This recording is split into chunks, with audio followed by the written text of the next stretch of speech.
həm ingilis dilində, həm də Azərbaycan dilində işlənən qaydalardan biridir. Modal feillər hər ikidə münasibət bildirir və ingilis dilində iki qrupa bölünür. Tullu işlənən modal feillər, bir də tulsuz işlənən modal feillər. Tullu işlənən modal feillər ingilis dilində semi-modallar adlanır. Yəni, tullu işlənən feillərin ikinci adı bizdə semi-modal verbslərdir. Tulsuz işlənən modal feillərimiz hansılardır?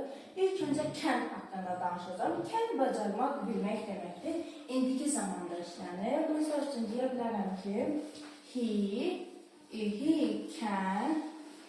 can speak English.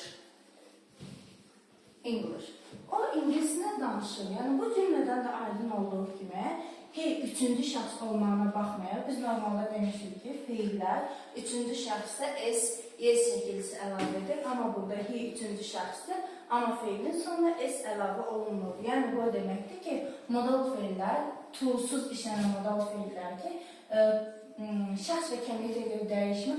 Bir dənə zamana görə dəyişmir, o da keçmiş zaman olur. Şəxs və kəmiyyətə görə dəyişmir, sualı və imkanı özü ilə düzəlir. He can speak. Hətta can modal feili özündən sonra feili belə tulsuz işlənir, tulsuz tələb edir.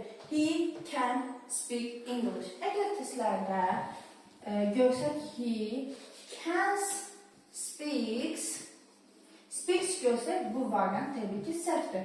He can heç vaxtı şəxs və kəmiyyətə görə dəyişməz və can da özündən sonra heç vaxtı feili tulsuz işləmək istəmir. Yəni, he can speak English. Biz bu şəkildə işlədəcəyik. Bir bacarmaq bilmək ingiliscə candir. Bu indiki zamandadır. Keçmişi isə bizdə could olacaq. Could bacardı. Bacardı mənasındadır. Keçmişlərdir. Məsəl üçün deyəm ki, I could play mesela guitar in my youth. Deyəm, mən cavanlığımda gitarla da ifa etməyi bacarırdım. Amma indi bacarmıram. Bacarırdım. Söhbət keçmişdən gelir. Və could'dan sonra feil indiki zamanda qalır. I could play. Yəni, burada play indiki zaman, play keçmişdə işlədə bilməli. Bir dənə can modal feili keçmişdə işlənəcək. Bununla da qutarır. Can indiki zamandadır, could da keçmişdədir. Can bacarmaq demək, could da bacardı kimi tərcümə olunur. Bizdə ikinci sual və imkanı təbii ki özündən düzələcək.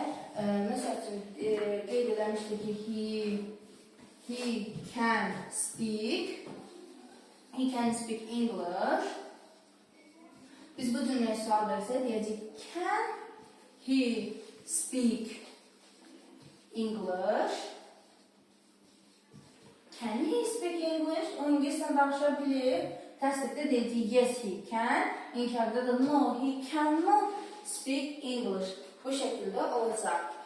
Modal feillər, tulsuz işlənən modal feillərdən biri can idi. İkincisi isə may haqqında danışacağım. May də bizdə icazə vermək. İcazə vermək və ikinci mənası bacarmaq kimi də gedir. Bacarmaq. Yəni, əsas icazə vermək, bacarmaq kimi tərcümə olunur. May də indiki zamanda işlənir. Keçmişi də might olacaq. Might indiki zamanda, might da keçmişdə də icazə verdi. İcazə verdi kimi, bacardı kimi tərcümə olunur. Və may də can kimi şəxs və kəmiyyətə görə dəyişmir, yəni üçüncü şəxsdə, hidə, şidə, iddə es şəkilsi əlavə edilmir. Zamanlıqda ancaq keçmiş zamanda olur, might olur. Məsəl üçün deyirəm ki, I yazmayaq, we may enter the library.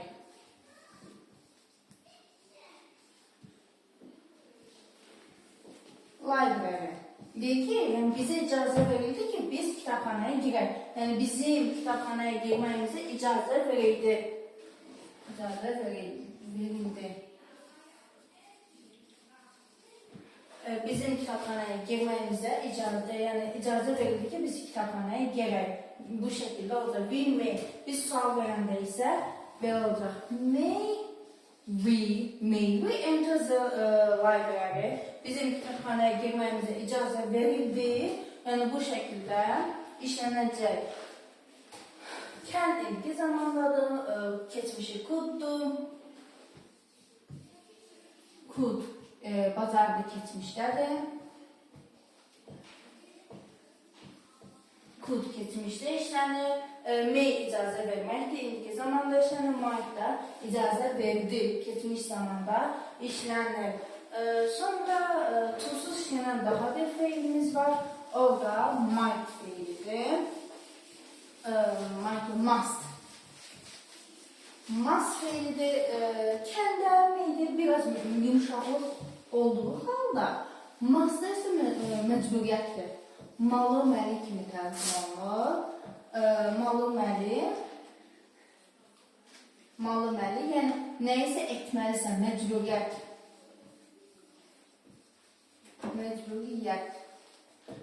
Mustda mütləq şəkildə məcburiyyət var. Yəni sən filan şey etməlisən. Must şəxsə və kəmiyyətə görə dəyişmir, zamana görə dəyişmir. Niyə? Çünki must keçmişdə də elə must formasında işlənir. Məsələn, deyirəm ki, we must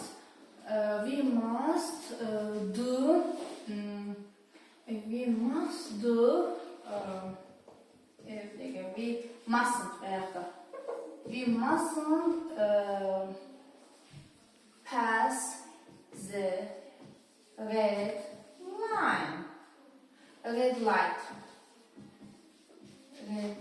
Peki biz qırmızı işıqda keçməməliyik. Bu bir məcburiyyətdir, qadağadır ki, bir qırmızı işıqda keçməyək. Maşın vura bilər. Həm sağlamlıq cəhətdən, həm də qanun cəhətdən ki, yol nəqliyyat qaydalarını pozuruq.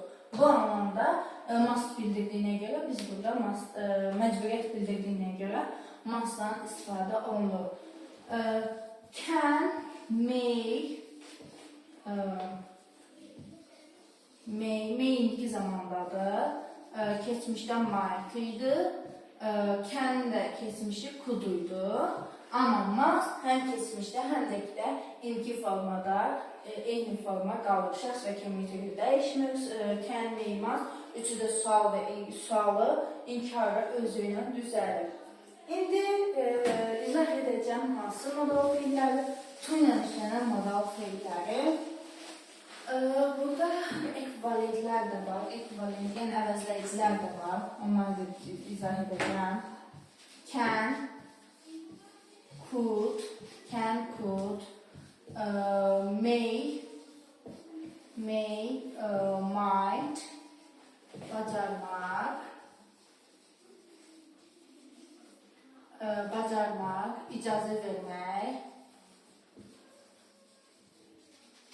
icazə vermək, must, malı məli, məcburiyyət.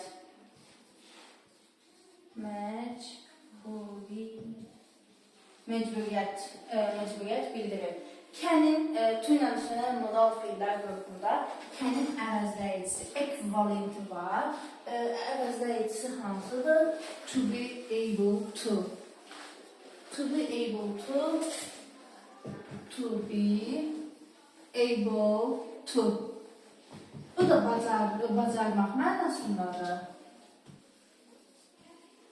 Bu da bizə bacarmaq kimi tərcümə olunur. Məsələn, deyirəm ki, sadəcə to ilə işlənən modal feillər. Can'in eyni anlamdadır, bu da bacardı, bildi deməkdir. Amma fərqi ondan ibarətdir ki, can to-suzdur, able to isə to ilə işlənir. Məsələn, deyirəm ki, I am, yəni to be burada, am, is, are, bu indikidə, was, were, şəklində işlənir. To be able to şəxsə, zamana görə bizə şəxsə, zamana görə dəyişə bilir. indiki zamanda, keçmiş zamanda, gələcək zamanda işlədə bilir.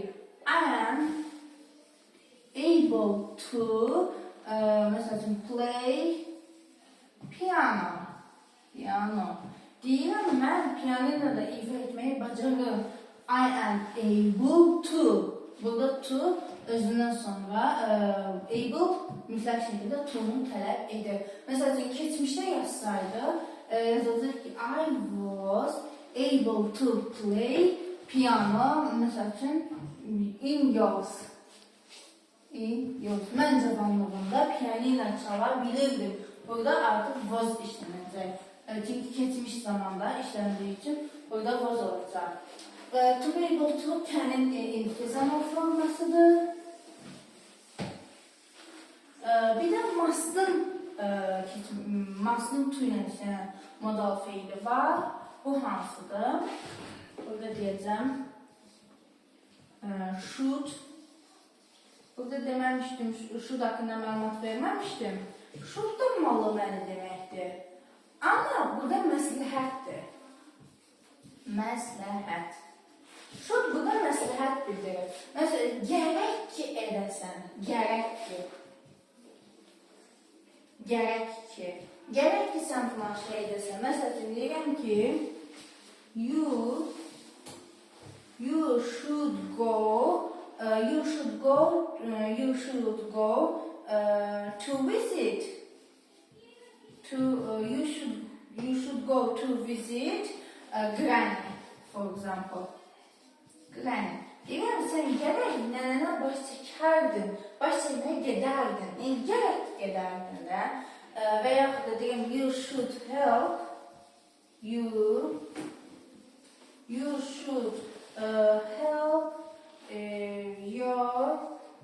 friend. Deyirəm ki, gərək sən dostuna kömək edərdin. Yəni, məsləhət bildirəm ki, keş etsəydin daha yaxşı olurdu, daha məsləhət deyildi, gərək ki edərdin. Yəni, bu anlamdadır. Must malı məli deməkdir. Bu, zamana görə dəyişmir, şəxs və kəmiyyətə görə də dəyişmir. Amma must'ın ekvivalenti have to, has to, bir də had to'dur. Bunlar da malı məli deməkdir. Malı məli deməkdir. Bu məcburiyyətdir. Must'ın eyni xarakterdir. Amma fərqi onun ibarətdir ki, have to, has to, had to müəyyən zaman çərçivəsində verilən qanunları bildirir. Məsəl üçün, deyirəm ki, you have exam next month. Deyirəm, sən gələnə imtahanın var. You have to prepare where you have to have work in exam. Deyirəm, sənin gələn imtahanında sən imtahanına yaxşı çalışmalısan. Yəni, imtahana qədər sən əlindən gələni etməlisən. İmtahan bitti, bir relax, rahat ol. Yəni, bu anlamda. You have an exam next month. You have to hard working in exam. Sənin gələn imtahanındır. Sən imtahana yaxşı hazırlaşmalısan. Burada bu have to, has to, had to şəxs və kəmiyyətə görə dəyişmir. Necə şəxs və kəmiyyətə görə dəyişmir? Şəxs və kəmiyyətə görə dəyişir. Zaman, sual və inkar özündən düzəlmir. Have to, has to da do'dan istifadə olunur. Have to, has to direkt do'dan, do ilə dazdan düzəlir sual və inkarı. Had to isə sualında diddən istifadə olunur. Məsələn, burada you'ları silək, he ilə versək, he has to exam next month. Deyəm, onun gələn imtahanıdır. He has to have work in exam. Burada işlənməyəcək. Sadəcə has. He has exam next month. Onun gələn imtahanı yaxşı çalışmaq. He has. Burada üçüncü şəxsdə has işləndir. Amma sual versək, deyəcəyik ki, does he have Does he have to hard work? Hard work in exam. Deyirəm onun o çox çalışmalıdır. Does he have? Yani burada üçüncü şəxsdə does-dan istifadə olunur. Burada does-a görə artıq avtomatik hərf olacaq. Yəni have to, has to, had to sual və inkar özünün düzəlmir.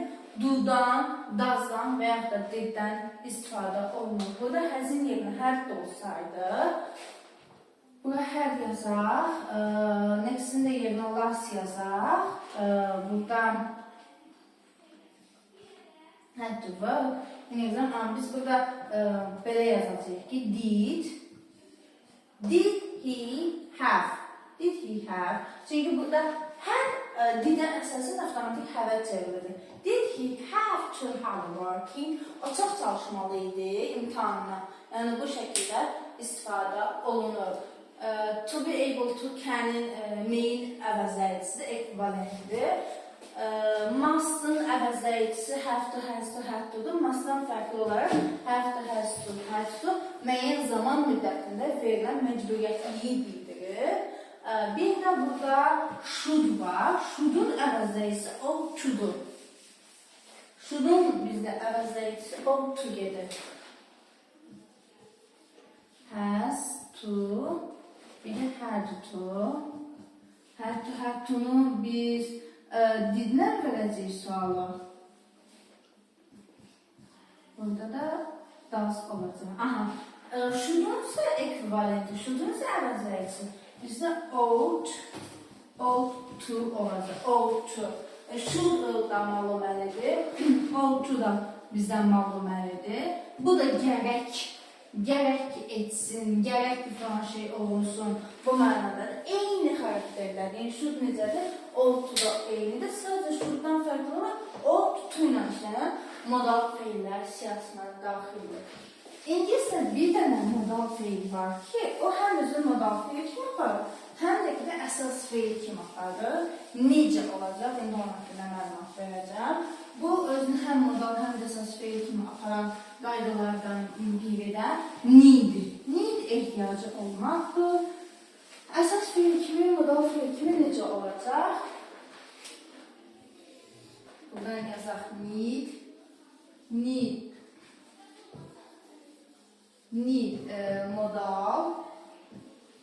need modal verb kimi, need əsas feil kimi, auxiliary verb, yəni əsas feil kimi necə olacaq?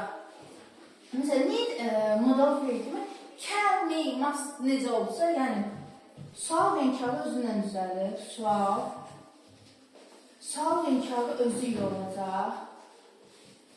ilə olacaq. Sualı inkarını biz need modal feilinin sual və inkarını özündən düzəldəcəyik. Məsələn, deyirəm ki, I need some money. Məsələn, mənim bir qədər pula ehtiyacım var. Sual verəndə də deyəcəm ki, need I some money. Mənim biraz pula ehtiyacım var. Yəni bu şəkildə sual və inkar özündən düzəlir. Need modal feil kimi to ilə işlənməz. Heç bir halda sual need özündən sonra to ilə işlənməz. İndiki zamanda needdir. İndiki zamanda need olacaq. Keçmişdə isə needed olacaq. Yəni keçmişdə needed olacaq. Yəni can, may, must necəsə need-də modal feil kimi bu şəkildə olacaq. Amma need əsas feil olanda need özünün sonu to tələb edir. Əsas feil olanda need özünün sonu mütləq şəkildə to tələb edir əsas feil. Main verb əsas feil olanda need özündən sonra to tələb edir. Sualı inkarı do, did, does. Need əsas fe'l olunur, sual, inkarı do, did, doesla düzələcək. Məsəl üçün deyirəm ki, məsəl üçün, I need to go to supermarket, for example. Mənim supermarketə getməyə ehtiyacım var, for example. Yəni, nəsə alışveriş eləməliyim, getməyə ehtiyacım var. Need burada əsas fe'ldir, çünki özünüzü to tələb elədir. Və biz burada sual versək, deyəcək ki, do I need to go to supermarket? Need əsas fe'l kimi sual və inkarı özündən düzəlmir. Do I need to go to supermarket? Mənim supermarketə getməyə ehtiyacım var. Bu şəkildə olacaq. Burada do'dadır. Əgər I'in yerinə versəm she needs. Şəxsə və kəmiyyətə görə dəyişik, zamana görə dəyişik. She needs to go bu şəkildə olacaq. Sual verəndə isə does. Belə olacaq. Does she need to go to the supermarket? Onun supermarketə getməyə ehtiyacı var. Bu şəkildə olacaq. Need modal fe'l kimi sual və inkar özündən düzəlir. To tələb etmir. İndiki də need keçmişdə needed olur. Need əsas fe'l kimi olanda isə özünüzü to tələb edib sualı, inkarı, do, did, doesla düzəlir. Şəxs və kəmiyyətə görə də dəyişir. Üçüncü şəxsdə fe'lin sonuna s, yes şəkilsi əlavə olunur.